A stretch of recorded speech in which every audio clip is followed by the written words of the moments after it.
Okay, thank you. So welcome all to this event that is run by the Indigenous Studies Discussion Group at the University of Cambridge. Thank you for joining us this morning. We are grateful for the Center for Research in the Arts, Social Sciences and Humanities at the Cambridge Heritage Research Center for their support and for making this event possible.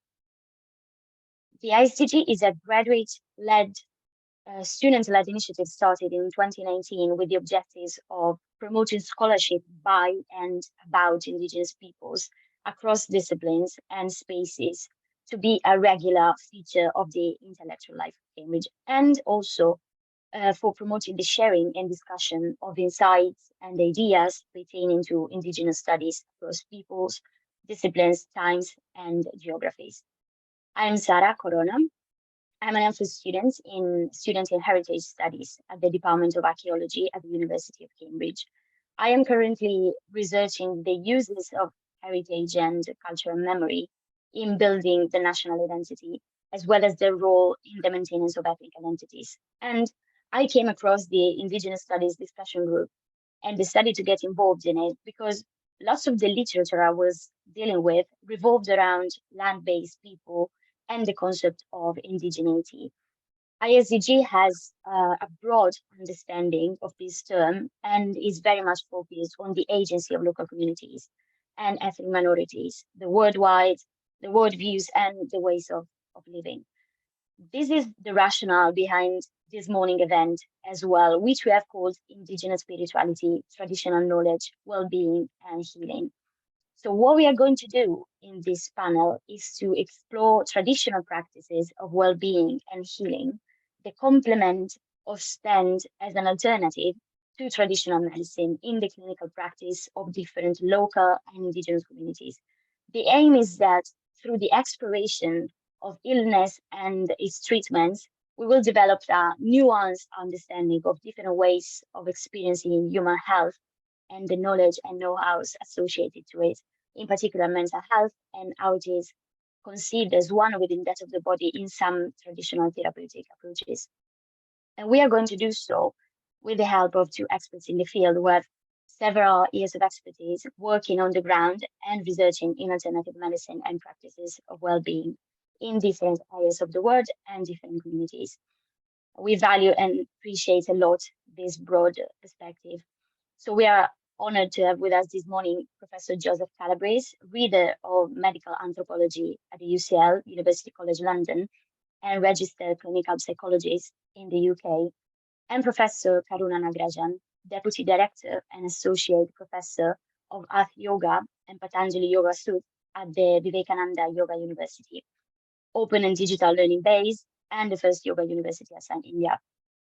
Dr. Nagarajan has authored several books and research papers on yoga, as well as on the therapeutic effects of Indian music, on cardiac autonomic function, anxiety, and cognitive abilities. She's the founder of the Svarved Foundation, dedicated to Indian music therapy courses and research. Her teaching experience encompasses several yoga-related subjects, ranging from Ath Yoga texts, principles of yoga therapy, and support to personality development in school children through yoga. Dr. Calabrese's research combines the anthropological study of mental illness experiences and the treatment approaches with local clinical practice in different communities, among Native Americans in the South Asian country of Bhutan and other communities in other places of the world.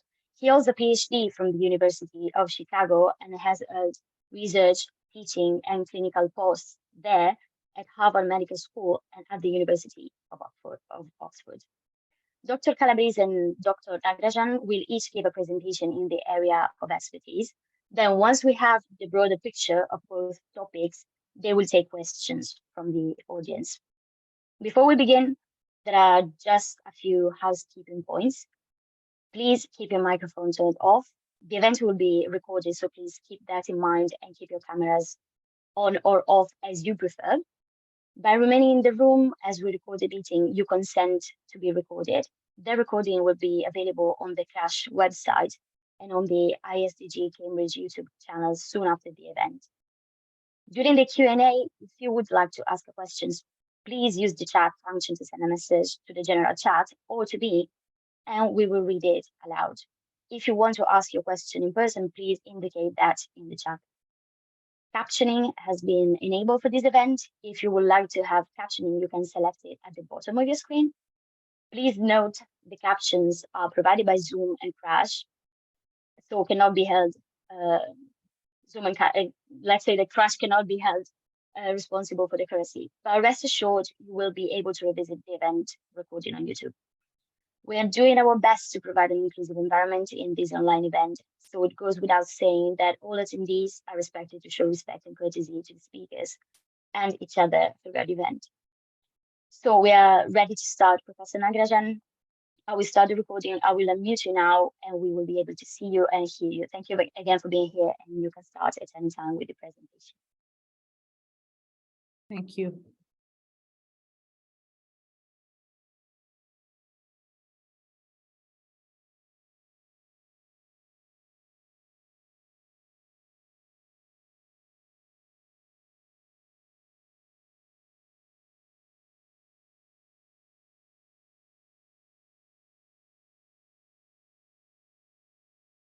So namaste to all.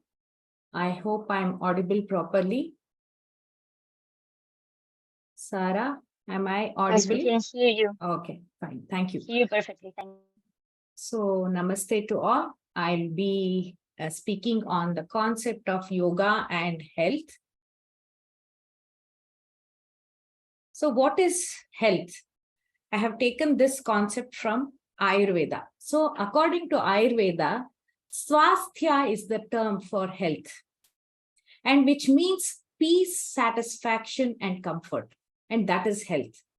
And WHO, World Health Organization, states that health is defined as a state of complete physical, mental, social, and spiritual well-being, and not merely an absence of disease or infirmity. This is what WHO says. And if you can see that whatever Ayurveda has spoken 5,000 years back, it matches this definition, swasthya. And WHO also reflects the same thing. So this is what is the concept of health. And coming to this spiritual dimension, which is missing nowadays, Bensley identifies 6 perspectives related to the spiritual dimension, because spiritual dimension of health was added recently by WHO. So, and this is what actually yoga talks about, and which is fulfilled by doing yoga. And what does it say is a sense of fulfillment, values and beliefs of community and self, wholeness in life and well-being, God or controlling power, and that is believing in God, and human spiritual interaction. That means going inward, which yoga speaks about. So this is what is the spiritual dimension of health. Coming to the concept of body according to yoga, or our ancient Upanishad, what we say it as this concept of pancha kosha. Pancha means 5, kosha means layer. So human being is made up of 5 layers of existence, what our Taittiriya Upanishad says, which is the basic concept of body when we treat people with yoga therapy. So what does it say? It says that we are made up of 5 layers, which is first one is Annamaya Kosha, which is physical layer of our existence, Pranamaya Kosha, which is vital energy, and Manomaya Kosha, which is our mentals and emotions, and Vijnanamaya Kosha is our intellectual layer, and Anandamaya Kosha is our blissful layer of existence. Which is our soul, what we can call it as. So we are made up of these 5 dimensions, which we call it as Panchakosha. And let us try to understand what is physical dimension. When we say physical well-being, what is that? Let us try to understand. So physical well-being is when we are, when our muscles are relaxed, when our joints remain loose, actually we will be able to move swiftly. And when we are able to move swiftly, what happens is there is a there is conservation of energy. That means we will not be wasting energy. And here what happens, the metabolic rate comes down, and during normal activities, just the necessary amount of energy is used by the body. That is what is conservation of energy. And at crucial times, under conditions of high stress, the functions of all organs and systems coordinate with each other. So this is what we call it as physical well-being. And this physical well-being is brought by many practices in yoga, which I will be elaborating later. And second layer of our existence is our mental well-being. Sorry, before mental well-being, I want to talk about vital energy, which we call it as pranamaya kosha, which I have referred to here. So pranamaya kosha is where it is the gross part is our breathing, what we breathe. And there are what we call it as pancha pranas, 5 pranas, or vital energy, which is in our body, which flows very nicely, swiftly when our breathing pattern is rhythmic. But when our breathing pattern is erratic, what happens? The prana, or the vital energy which flows in our body in nadis. This is what is the term used in yoga. So the prana flows in the nadis in our body, and when the breath is erratic, what we can call it as, that word is appropriate. And when the breath is erratic, the flow of prana in our body becomes erratic, actually. And this prana flow in our body actually controls various functions in our body. So this is our ancient knowledge. And coming to this mental well-being, so when we are in a calm state of mind, it erases the weaknesses, it builds strong willpower, and we become a steady person. Steadfastness becomes the core. And when the steadfastness becomes the core, we will be able to concentration on a given point. And when we concentrate, when we are able to concentrate, what happens? It gives rise to creative ideas. Creativity dawns. And when we are a creative person, what is the outcome? It converts all the challenges of our life into opportunities. That is what happens when we are in a calm state of mind. This is what we call it as mental well-being. Coming to emotional well-being, what happens is when our mind is calm, it will be able to listen to that inner voice. And we will be able to imbibe all the positive emotions like love, compassion, cheerfulness, friendliness, and it actually systematically sharpens our intellect and sensitizes our emotions. And we will be able to overcome these emotional conflicts, blocks, and turmoils within us. So this happens only when we calm down our mind, and we will be able to listen to that inner voice, where we imbibe all the positive emotions. This is what we call it as emotional well-being. And intellectual well-being, coming to that, is like it is that inner guide or inner voice which will be continuously guiding you within. And it actually, when it guides, we will be able to get mastery over the basic instincts. What is the basic instincts which is common to human being and animal is ahara, which is eating, nidra, sleeping, bhaya, fearing, maithuna, mating. So these are the 4 common things. But as human beings, we are supposed to raise from these 4 animal instincts. That is what Ayurveda and yoga talks about. And this inner voice guides the human being to discriminate between what is good, what is bad, what is right, what is wrong, what is useful and not, what is not useful. So when we go into the right path, we will be able to get that sukha or happiness. This is what is intellectual well-being. Coming to this blissful layer, what we call it as Anandamaya Kosha, this is the layer of existence where it is devoid of emotions. That is the no thought state, where the constant chattering of mind is stopped. And that is what is yoga. Yoga is to take our mind to that, to stop the chattering of the mind, or to stop the mental fluctuation, is what is yoga. And here, this blissful layer of existence is that where there is a total silence, and there comes the perfect health and harmony. So we have an integrated approach in yoga, which gives practices for physical layer, pranic layer, and manomaya kosha, what we call it as mental layer, and intellectual layer, and blissful layer, which is Anandamaya Kosha. So it is a holistic approach or integrated approach, which we call it as yoga therapy. This is what this is the base. And coming to the yoga part, yoga is mind-body medicine, whether it is yoga or Ayurveda or music.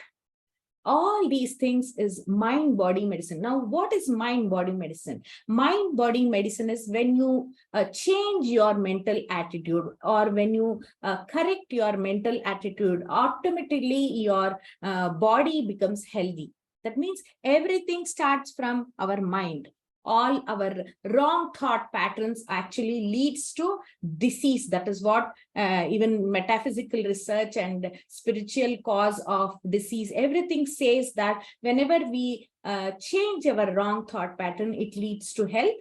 And coming to yoga, according to Patanjali Yoga Sutra, which I call it as PYS here, it is to stop the modification of the mind, or to stop the mental fluctuation. Now, what is this mental fluctuation? The moment you come out of the house, what happens? You look at your neighbor and you start comparing yourself. You want to become like your neighbor, or you want to buy the car which your neighbor has purchased, or you want to build a house like what your neighbor has. It starts with comparison. The moment you step out of the house, it starts. So what happens is there is a circulation of thought patterns which between your perception, that is your what the yoga calls it as manas. And according to yoga, we have 4 functions of mind. The moment we ask what is mind, the answer would be, hey, yeah, it is conglomeration of thoughts. That's what we say. But actually, what is mind? Mind has 4 functions. The first one is manas. Manas means the perception. We perceive the external world with 5 senses. And second one is the chitta. Chitta is what is the storage faculty, whatever experiences, not just this life, even the previous life, or whatever experiences by watching TV or in your day-to-day life, whatever experiences is stored into our chitta, which we call it as a storage faculty. And third one is ahankara. Ahankara is I-ness, a misplaced identity, which ego, we can call it as ego. My husband, my mobile, my computer, everything we relate it to our body. When our body is gone, where is I? So everything we relate it to our body, which we call it as in Sanskrit, dehatma buddhi. That means thinking that we are the body. And fourth one is the buddhi, that discrimination, inner voice. And when you start comparing, the inner voice says, hey, don't want, you don't need that. But then it also says that, hey, come on, have a balance between your need and desire. Don't desire what you don't need. It says that, but you snub your inner voice and say, hey, I want that. So this happens for all the things which you see or which you start comparing with your neighbor or your colleague or your friend. And this is how there is a continuous thought patterns which goes between your manas, that is the perception, and the chitta, storage faculty. So you store the picture of the beautiful car of your neighbor in your chitta. It comes to the perception. Again, you add a thought, it goes to the chitta, and again it comes to the perception. So there is a cycling and recycling of thoughts between your manas and chitta. That is the perception and the storage faculty, which we call it as chitta. So this is what Patanjali says, yoga chitta vritti nirodha. Yoga is to stop the modification of mind or bring your mind to stand still. That is what is yoga. And coming to this next part, see when there is a circulation of thoughts between your mind and chitta, it causes emotions. And please remember, emotions are the root cause of all human joy and distress. I like it, I dislike it, I love it, I hate it. You have that backed up with heavy ego. I love it, I dislike it, I don't like it. So all these things causes is a root cause of human joy and distress. And when the emotions become powerful, I want that car. So what do you want? What do? You go against what is right because you want to possess that car, which you really don't need it, because you already have a small car, but you compare with your neighbor and you say, I want it. And that when that emotion of I want it becomes strong, then you go against what is right, because you have a deep desire that you want that to possess that car. And when we go against what is right, or the cosmic law, that causes imbalances, which we call it as stress. This is what we call it as stress. We want to acquire something which really we don't need. And when there is a long-standing stress, it causes erratic breathing. Your breathing pattern becomes erratic. And when your breathing pattern becomes erratic, what's the outcome? The cells and organs of your body does not get the proper oxygen supply. So when that happens, it percolates into your body as immediately it affects your digestive organs. So it causes, let me show you that slide. It causes 3 digestive disorder. It is wrong digestion and over digestion and non-digestion. What we call it as kujirnatvam, atijirnatvam and ajirnatvam. Non-digestion is we can relate it to constipation. Atijirnatvam is IBS, irritable bowel syndrome, and kujirnatvam is wrong digestion, where whatever is needed in your to your body is thrown out of the system. So this is what happens when there is a disturbance of prana or vital energy in your body due to the stress in your mind. The flow of prana actually gets disturbed. So this is what happens. It directly affects the digestive disorder. It causes digestive problems. And that is why when you go to any Ayurvedic physician, he asks you first question, how is your bowel movement? Immediately he corrects your bowel movement and then goes further. So this is a very important concept of how mind and body is connected through the prana, through the breathing process. Coming to this yoga is a conscious process which helps us to remove the ego, imbibe all positive qualities, and it removes that 6 negative emotions, which is desire, anger, greed, delusion, arrogance, and envy. These are, we call it in Sanskrit as Ari Shadvarga. Ari means enemies. These are the 6 negative emotions which we we call it as 6 enemies. Ari means it is enemy, Shad means 6, Varga means classification. So we call it as Ari Shad Varga. And the yoga is that which helps to remove this I-ness and that greed, all these negative emotions, and makes our mind calm. That mental fluctuations is removed from the system.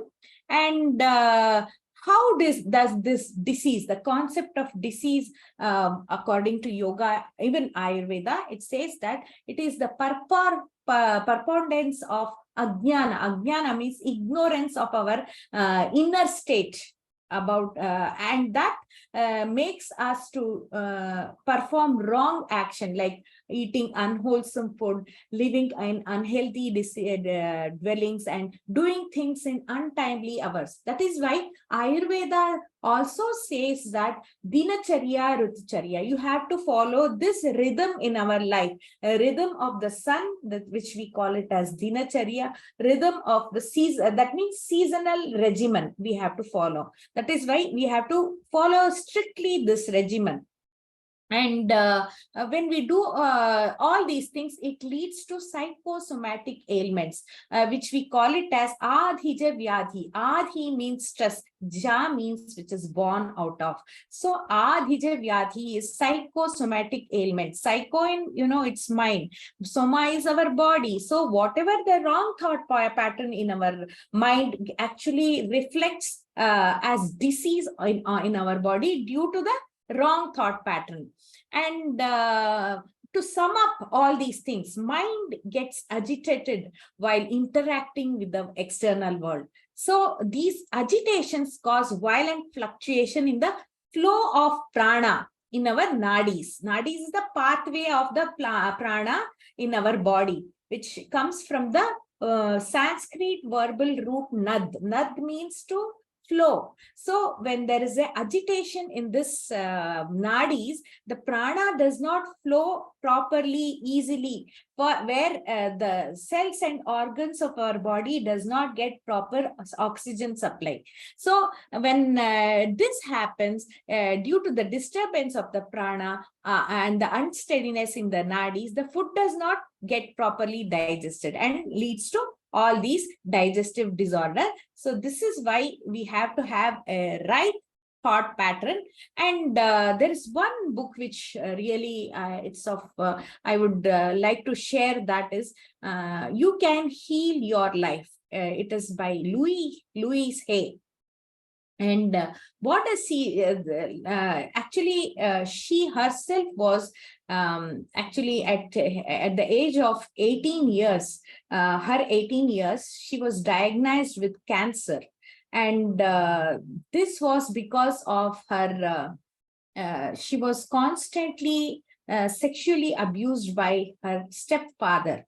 And she thought she was responsible for all these things. And this actually led to that cancer condition in her body. So what she did was she ran away from the house, and she changed her thought system and beliefs and said, it's okay, it has happened. And she continuously worked on her subconscious mind, and she could change or reverse the cancer condition in her body. So she has written this book, and she was alive till 90 years. Recently, she passed away, which where I had attended her workshops also. And she says that it is the 4 wrong thought patterns which gives rise to diseases. The first one is criticism. We often try to criticize others, and that same attitude where we start criticizing our own self. This is the first aspect. And second aspect is guilt. We do go against what is right, or we go against our inner voice, and the inner voice starts pricking you, hey, you shouldn't have done that. So there is a conflict between your inner voice and your mind. So that is what we call it as guilt. And anger. Third one is anger. We want to control every being, every circumstances in all aspect of life. But we should understand that we cannot control anything. Nothing we can, everything, we can't even control our own children sometimes. So nobody can be controlled. And when you can't control the circumstance and people, it leads to anger. And fourth one, what she says is resentment. If you see the diaries of cancer patients, most of the cancer patients have written in their diaries, it is the strong resentment which causes cancer. So this is the 4 attitudes, she says, which is the main cause of almost all the psychosomatic ailments. She gives an example. Let me give you this example. Diabetes. Why is diabetes caused? It is because of cribbing. Hey, I should have got such husband. I should have got such house. I should have had such job. So you constantly compare with others. You don't appreciate what you have, and you don't have attitude of gratitude for what you already have. But instead you crave for what you do not have.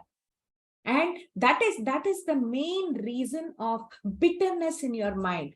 And I have told you that mind and body is connected. When to substitute this bitterness of mind, the body, where the glucose level is raised, there, where the glucose metabolism doesn't happen properly, where the body wants to substitute for the bitterness of the mind, and you are branded as diabetic.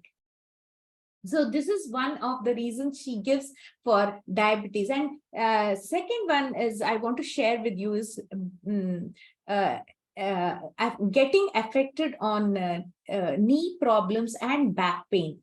Lower back pain, especially lower back pain and knee problem comes with the, it is both the systems are support system in our body.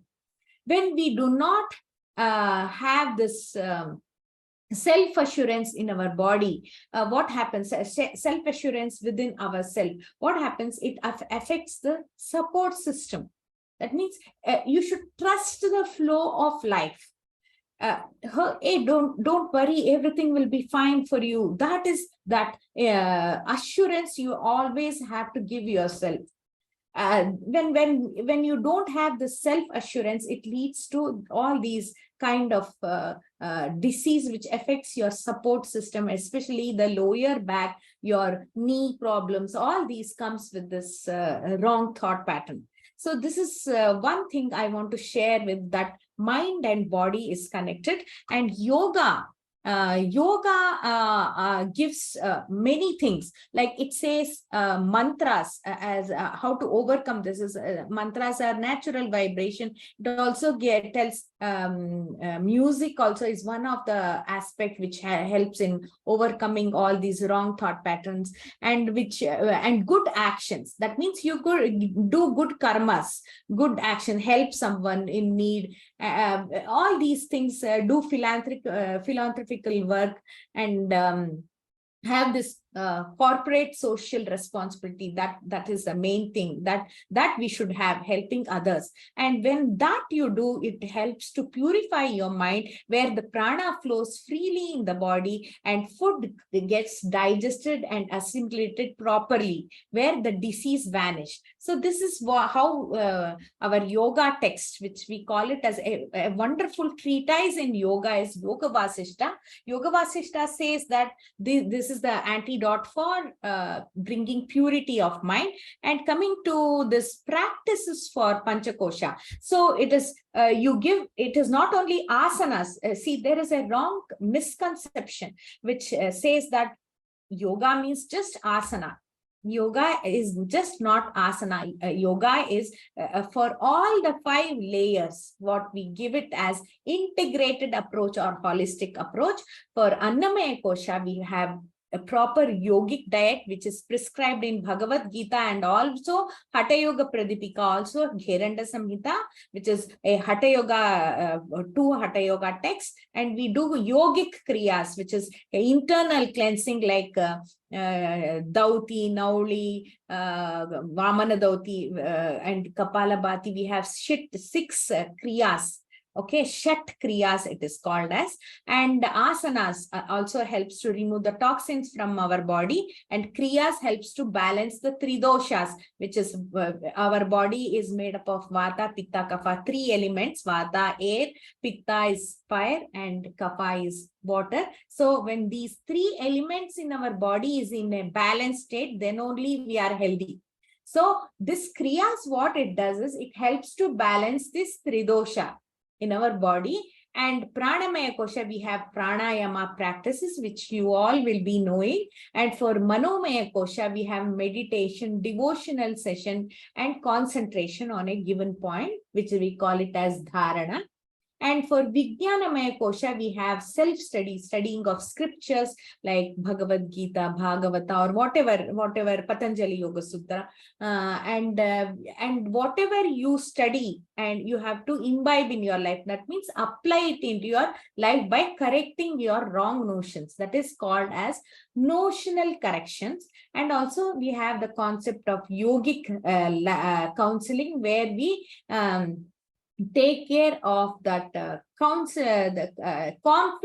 conflict resolution happens through yogic counseling. Like we have sometimes perfectionist attitude, we become oversensitive, we would have encountered some trauma in our life, that all these conflicts resolution we should do it. And sometimes in our life there is a conflict between one duty versus another duty. Hey, should I do this first or this, should I do this first? And we have duty versus ethics, this problem, conflicts we have. And all these, as I told you, sometimes we question, why should I be disciplined? Why should I be moral? Why should I be ethical? We sometimes question, what is the purpose of life? Where do I go? From where did I come? Where do I go? Who am I? All these questions we have, all these can be had answers can be had by self-study.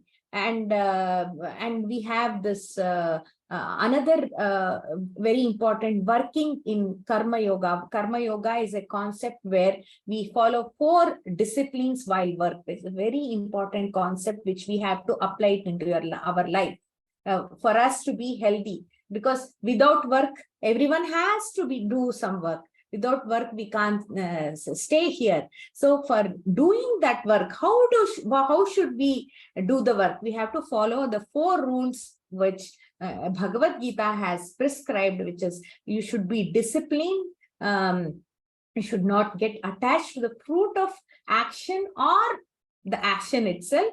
And the third one is you should raise above likes and dislikes. And 4th one, he says in Bhagavad Gita, Krishna says that you should not do the work in anticipation of the results. So when you do such work with anticipating the result, what happens? Your entire aspect, your entire focus will be on the result, and you will get into anxiety mode, which affects the quality of the life. Quality of the work, efficiency gets affected, which gives rise to not good work. So the good quality of work. So this is the 4 rules of Karma Yoga, which Krishna says you should apply it into your life and tune to the nature. That means be in rhythm with the sun god, or be in rhythm with the nature. This is one aspect which is specified in yoga. That means what even Ayurveda says as dinacharya. Dina is the word for the sun lord. He's called as Dinakara. So dinacharya means follow the rhythm of the sun god. Wake up early and go to the bed early. So this is what we have to follow, the rhythm of the nature, and open your senses, all the 5 senses to the nature, whether your eyes, you see a beautiful sunset, sunrise, the beautiful flowers, and your ears listening to the song of the rain, song of the river, all these things. You should open up all your senses to the nature. Smell the fragrance of the beautiful flower, this is opening up to the nature, which actually calms down the mind and leads to that happiness, inner blissful awareness. And also happy assembly is such a concept which we are losing nowadays because of our smartphones and TVs and computers, which we have to bring that. That means nurture the art within you, whether it is singing or dancing or painting or sculpting, whatever it is. Please identify the art within you and nurture that. That is a very, very important aspect for you to be happy. And these things will make you happy, which makes you to stay in yoga, which automatically leads to health. The word swasthya is to establish within ourselves.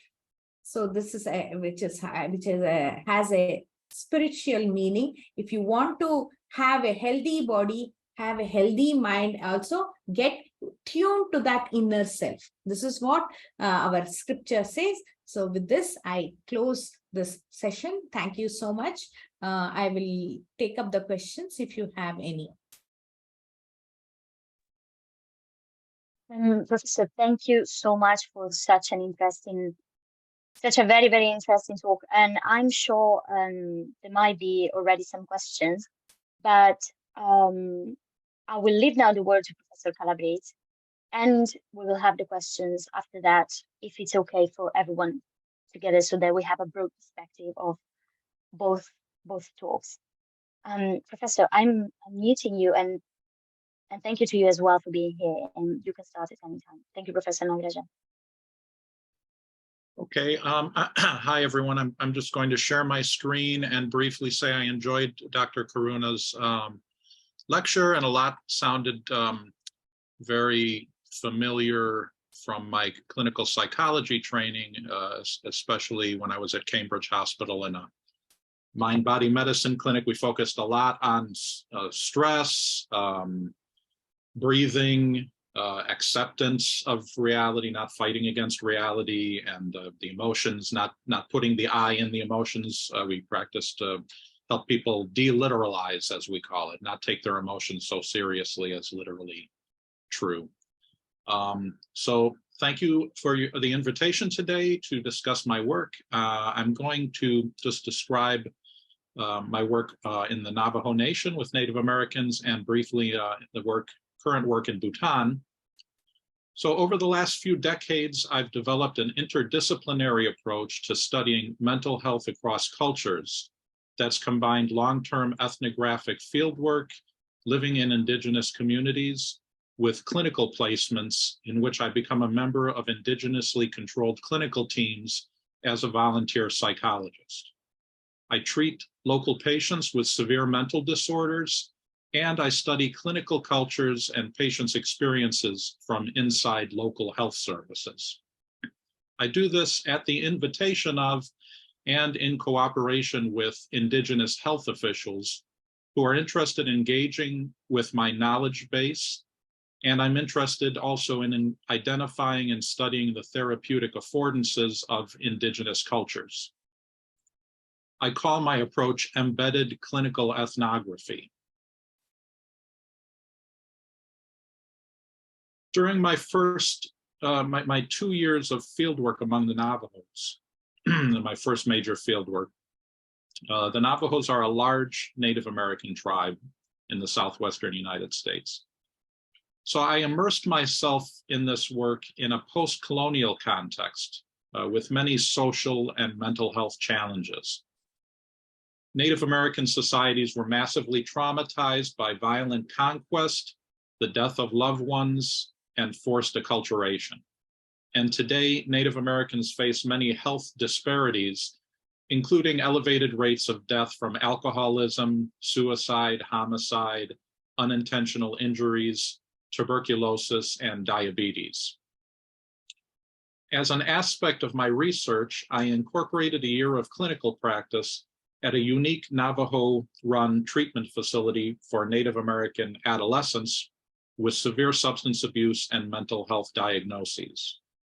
I worked alongside Indigenous clinicians and traditional healers treating patients with suicide attempts, PTSD, cutting and other forms of self-harm, on top of severe alcoholism, inhalant abuse, and crystal meth.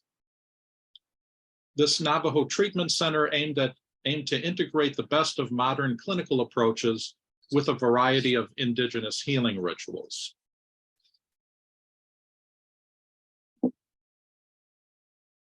Hold on. So I came to focus on a particular post-colonial healing tradition called the Native American Church. This tradition became the topic of my doctoral thesis and my first book. The Native American Church is a healing tradition among many Native North American tribes that explicitly addresses alcoholism and other post-colonial disorders. The tradition has been subject to attacks throughout its history due to its sacred medicine peyote, which is a psychedelic cactus. Archaeological findings from Texas indicate that indigenous North Americans have used peyote for 6 millennia. However, the Spanish colonizers saw peyote as a strange substance used in heathen rituals to contact evil spirits. And in 1620, the Spanish Inquisition created what is likely the first Euro-American anti-drug law when they proclaimed peyote the work of the devil. This was followed by centuries of Inquisition hearings and government-sanctioned witch hunts.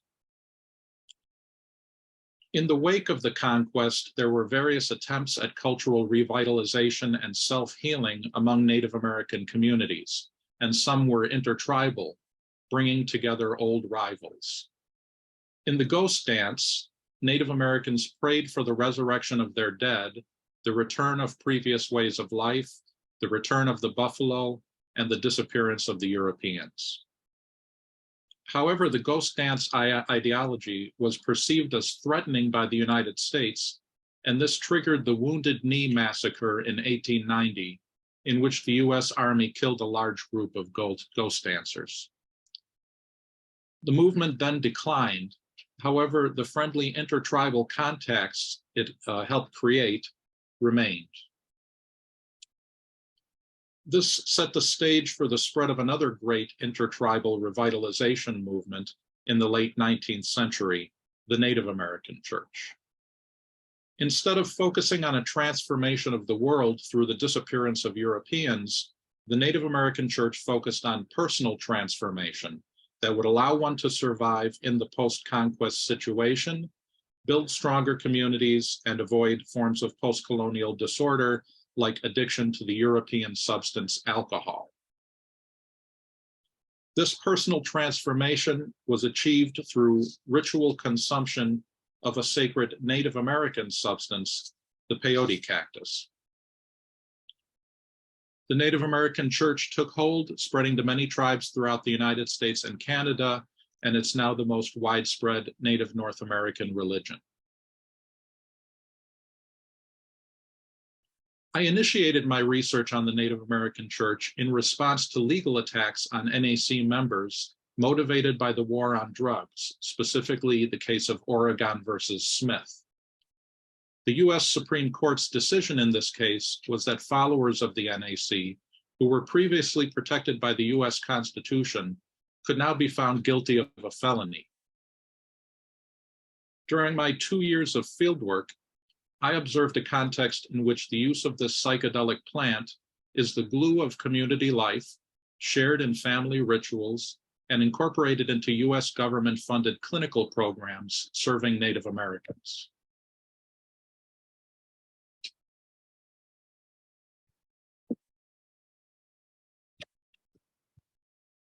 During my 2 years of fieldwork, so this is the area of the Navajo Nation in the blue area there. It's a large area of semi-arid land in the states of Arizona, New Mexico, and Utah. So I began my research with several summers living with rural Navajo families, herding their sheep in exchange for meals and a cot in the hogan, which is the traditional Navajo dwelling, a circular log cabin. The project culminated in a year combining fieldwork with full-time clinical practice at a US government-funded and accredited treatment facility administered by the Navajo tribe and run by a Navajo healer affiliated with the Native American Church. Living in Navajo communities, and especially my year of practice at the Navajo-run clinical facility, immersed me in Native American mental health problems and experiences of suffering, as well as in the local treatment community, working alongside Native American therapists. This program, on the grounds of this Indian Health Service Hospital, incorporated modern clinical and traditional tribal traditions of intervention into an approach that was responsive to the unique backgrounds of particular patients who came from diverse tribes across the United States. My clinical practice revealed the usefulness of Native American methods in this context, and sometimes the irrelevance of modern clinical approaches in which I was trained. I was shocked to discover the ironic fact that the same US government that bans peyote under its Schedule I for dangerous substances with no therapeutic uses also codes and reimburses provision of the peyote ceremony as an accepted therapeutic intervention for substance abuse. As I discovered, ritual use of peyote has its own Indian Health Service Client Service Code, used for reporting provision of clinical services to the Indian Health Service for reimbursement. In fact, during my year working at this treatment center, I followed standard clinical practice in writing the peyote ceremony and other ritual modalities into my treatment and aftercare plans for the adolescents I was treating. I found the centuries-old culture clash appearing in features as mundane as patient intake forms. For example, the consent form for spiritual participation was an interesting intake document that asked parents to identify which spiritual treatment options their child could be exposed to from the following list: Native American Church, traditional Navajo practices and ceremonies, sweat lodge, or Christian domination, please specify. And I realized immediately what a beautiful Freudian slip I had encountered. Instead of Christian denomination, the form stated Christian domination, echoing the centuries-long culture clash. However, this form also demonstrated how ritual treatment was skillfully individualized to meet the needs of clients from different tribal and religious backgrounds. In relation to the safety and efficacy of peyote use, during my fieldwork, I helped a psychiatrist colleague from Harvard set up an independent study of mental health outcomes of Native American church members. The study compared mental health and neuropsychological test results of a group of Navajos who regularly use peyote and a group reporting minimal use of any psychoactive substances. Results indicated that the peyote group showed no significant differences from the abstinent comparison group on most scales, but they scored significantly better on 2 scales of the RAND mental health inventory. Furthermore, among NAC members, greater lifetime peyote use was associated with significantly better RAND scores on 5 of the 9 subscales, including the composite mental health index. So in defense of the idea that the peyote ceremony is effective therapy rather than damaging drug use, we can point to the US government's own coding and financial reimbursement of the ritual as a treatment, the findings published in Biological Psychiatry that more lifetime participation results in higher mental health scores, and also my own experiences as a clinician writing these rituals into my treatment and aftercare plans and seeing therapeutic results. I came to understand this efficacy in terms of the therapeutic affordances of the consciousness states induced by peyote in interaction with the affordances of the symbolically structured ritual process and the broader cultural ontology that's built up as an experiential reality. an ontology focused on the individual's relationship with peyote, often experienced as a conscious entity as well as a sacred medicine. Peyote is used in an all-night ritual that takes place typically in a teepee that opens to the east to face the rising sun at dawn. Inside, an altar of earth is made in the shape of a half moon. A line is sketched along the top called the road, representing the path of one's life, beginning at birth on the left and rising to its highest potency in adulthood, then decreasing in potency as one approaches old age and death. So the moon symbol functions on one level as a symbol of one's life course. One is told to maintain focus on this symbolic altar, which implies a process of critical self-reflection during the ritual. The moon is also a symbol of transformation or change because the moon constantly changes by waxing and waning, unlike the sun. Navajos also told me the moon represents the natural process of gestation, which produces the human life, because it takes 9 moons or months to create life. So just in this one ritual symbol, self is symbolically embedded in transformation. The multiple meanings of the moon symbol weave a plot involving the transformative regestation of the participants. I find the term therapeutic emplotment, defined as the placing of events or people into a therapeutic plot structure, a useful dialectical term for this because it can refer to therapeutic plots that have been embedded in the fabric of culture and to the individual's own self-emplotment guided by culture, as in the culturally shaped visions that are triggered by the ceremonial consumption of peyote. The ritual enclosure, the teepee, also plays a part in the gestation symbolism I've been discussing. Navajos explained that the teepee represents a pregnant female with a blanket facing east, and the beating of the peyote drum throughout the night is meant to replicate the sound of your mother's heartbeat as heard from inside the womb. The timing of the ritual is another component of the emplotment.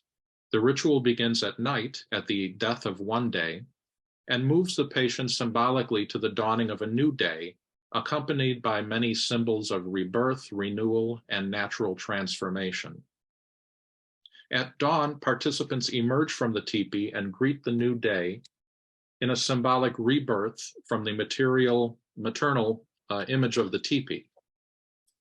They're deposited at the start of a new day and urged to live it correctly. As I see it, ingestion of peyote contributes to this process of emplotment in its pharmacological ability to enhance suggestibility. Stanford researchers found that mescaline, the main psychoactive ingredient of peyote, enhanced primary suggestibility to the level of a hypnotic induction. This renders ritual narratives, in effect, post-hypnotic suggestions. In Native American church rituals, use of a psychoactive plant medicine enhances emplotment in a therapeutic narrative and transforms self-awareness. However, pharmacological intervention to facilitate creative shifts in perspective, therapeutic emplotment, or insight is not the standard usage of psychiatric medicines in Euro-American psychiatry, which has created a clash of therapeutic paradigms.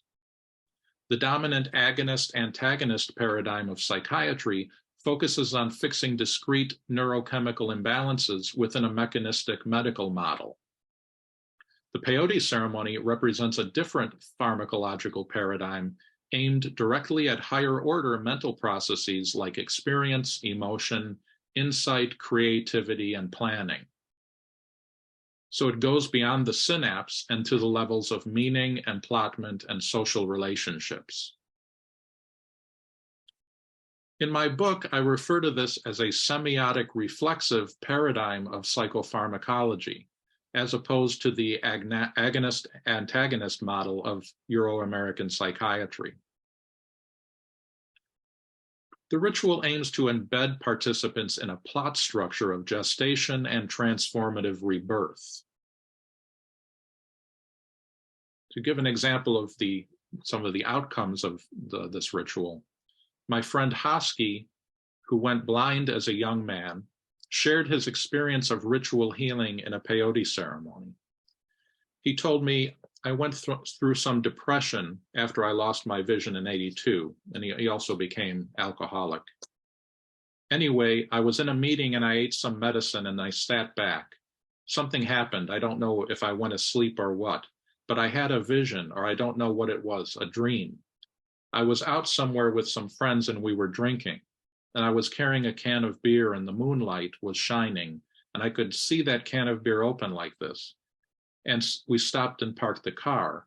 So I walked away from them, and I could hear all the noise, guys laughing, having a good time behind me, but I kind of walked away from it. All of a sudden I heard a shot. I heard 2 shots from a gun. Next thing I knew, where I live, there's a graveyard up on a hill, and this voice told me, if you don't make up your mind, this is where you're headed. If you don't decide one way or another, this is where you're headed. You can't play with this. And that turned my life around. So Hosky went on to become a very influential NAC medicine man, and he was the CEO of the treatment facility at which I practiced. The NAC's death and rebirth symbolism is very clear in this healing narrative, and note also that the moon symbol is present as well. This was a situational emplotment in response to a personal crisis. In NAC family contexts, there's also a longer-term emplotment of children aimed at cultivating moral behavior, safety, and prevention of alcohol use, which is the central sin in this religion. Children are taught that the peyote spirit is an omniscient guardian spirit. Once they have partaken of the sacrament, even a token amount, the peyote spirit will know about their actions and may give them trouble if they break important taboos. If NAC enculturation is successful, the omnipresent gaze of the peyote spirit will become a constant companion of the young peyotist, preventing alcohol use and other sins even when parents are absent. The peyote spirit is thus itself a sort of parent, and it is in fact referred to as Mother Peyote or Father Peyote. I refer to this approach to child rearing as panoptical enculturation, because it aims for a sort of panoptical control of children by convincing them of the existence of an all-seeing guardian spirit, keeping them on the right path. In relation to peyote, these kids are taught the familiar parental formula, it knows if you've been good or bad. One child told me, it knows if you smoke or drunk. I asked him who, and he replied, the Father Peyote. So we can see how this case links the anthropological literatures on therapeutic emplotment, ethnobotany, and the anthropology of personhood, given that peyote has the status of a person in the worldview of many Native Americans. Peyote's watchful gaze makes itself known through visions, voices, and other forms of communication interpreted as warnings, reassurances, or revelations about the self.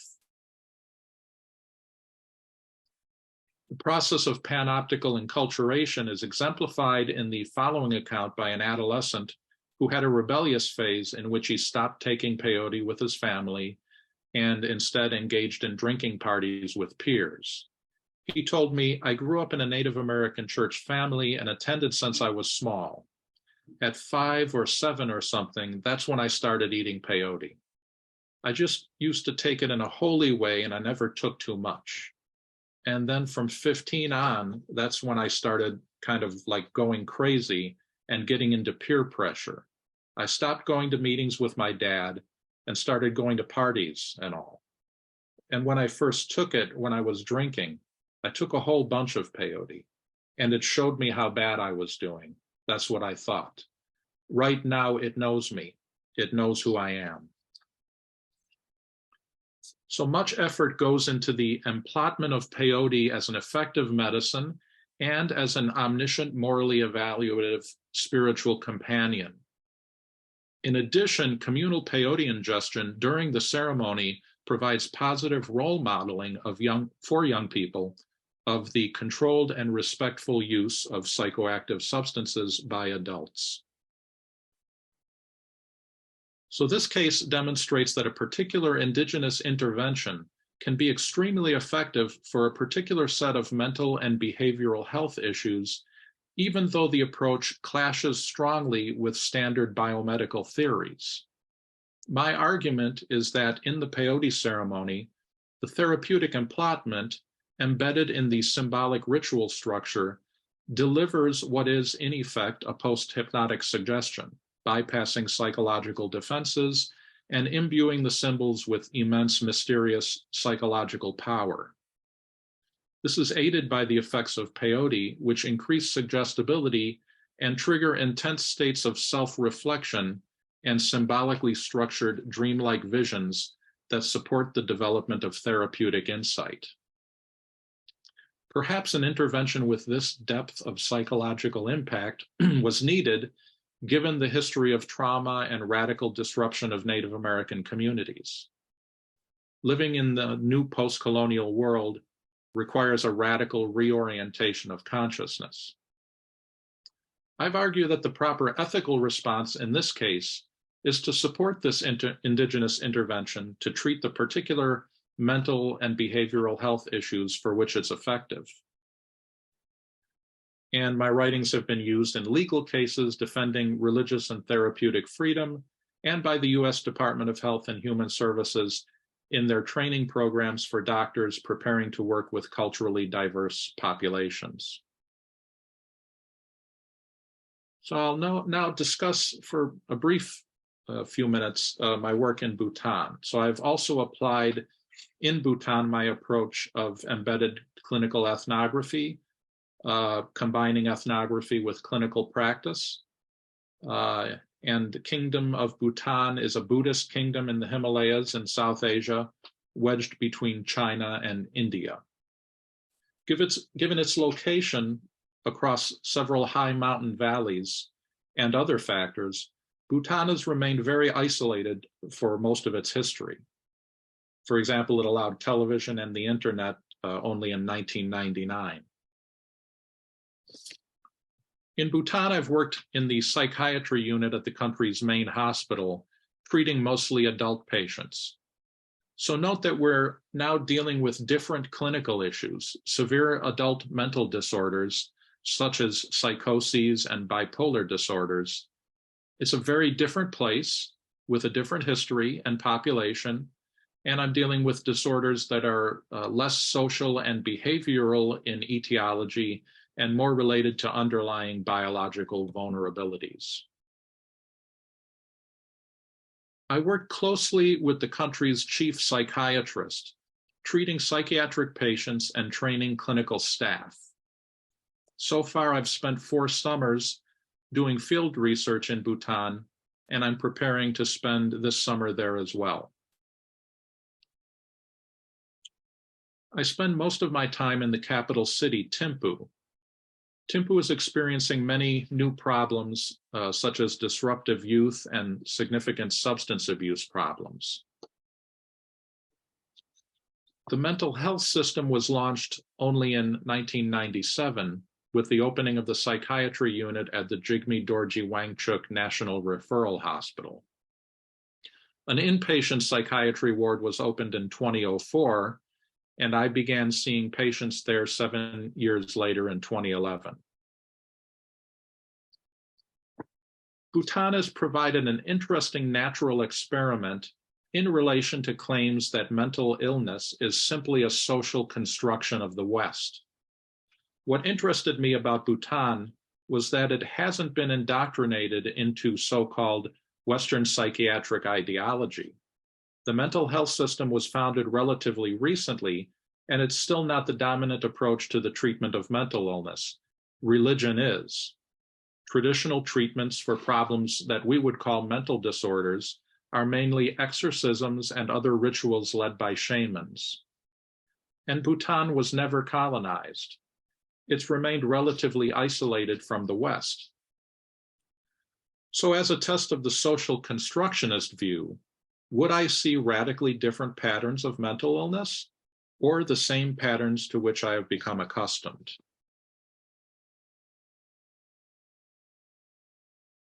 My finding from local clinical practice in Bhutan is that even in this isolated location, we see very classic presentations of the same mental disorders encountered elsewhere.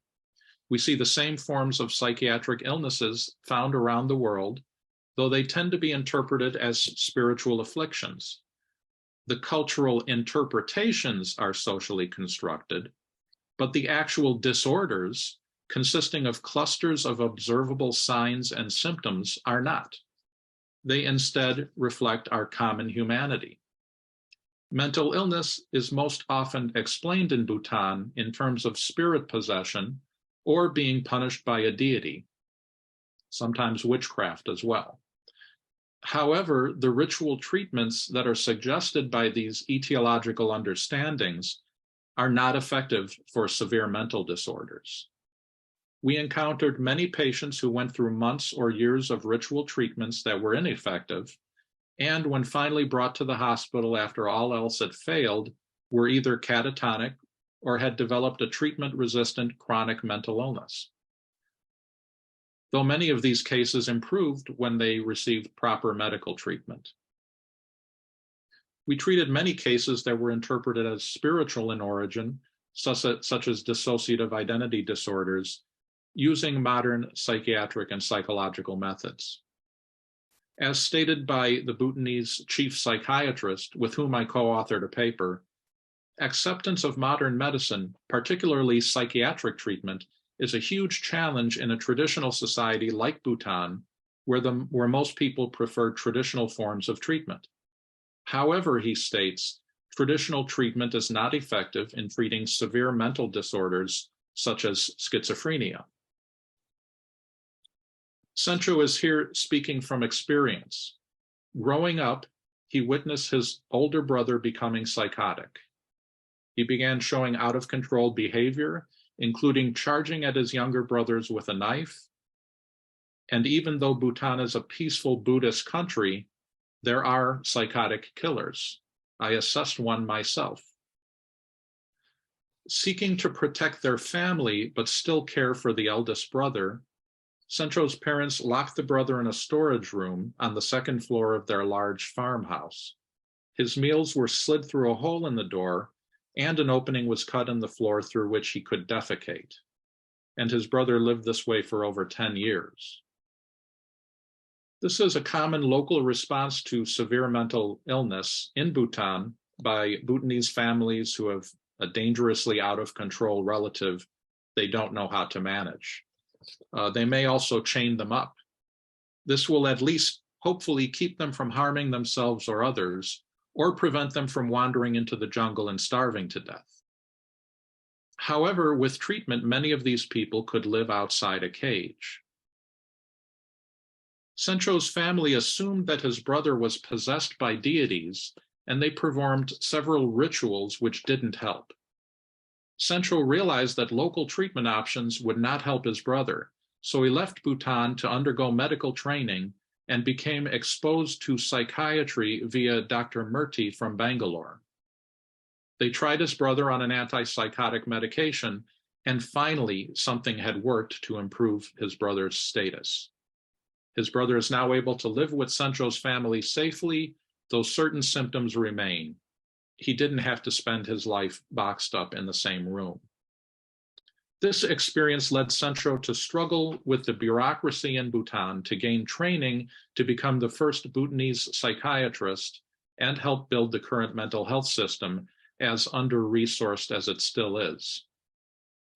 I find Indigenous life experiences like this much more compelling than the fashionable doctor-bashing and science-denying relativist alternatives.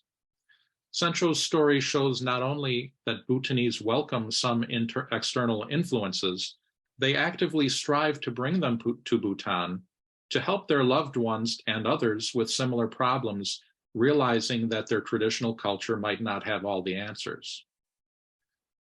This is not to say that Bhutanese culture lacks useful affordances for mental well-being. The spiritually motivated practice of compassion and kindness in this Buddhist country, along with the interpretations of life in terms of karma, results in a generally very sane and peaceful society. Bhutan's violent crime rate is relatively low.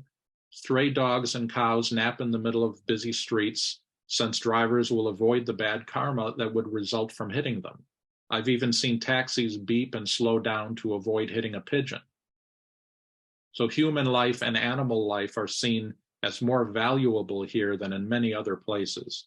And this way of seeing life as valuable and prioritizing compassion while not eliminating the reality of severe mental disorders is an important resource for mental health at a societal level that we should all emulate.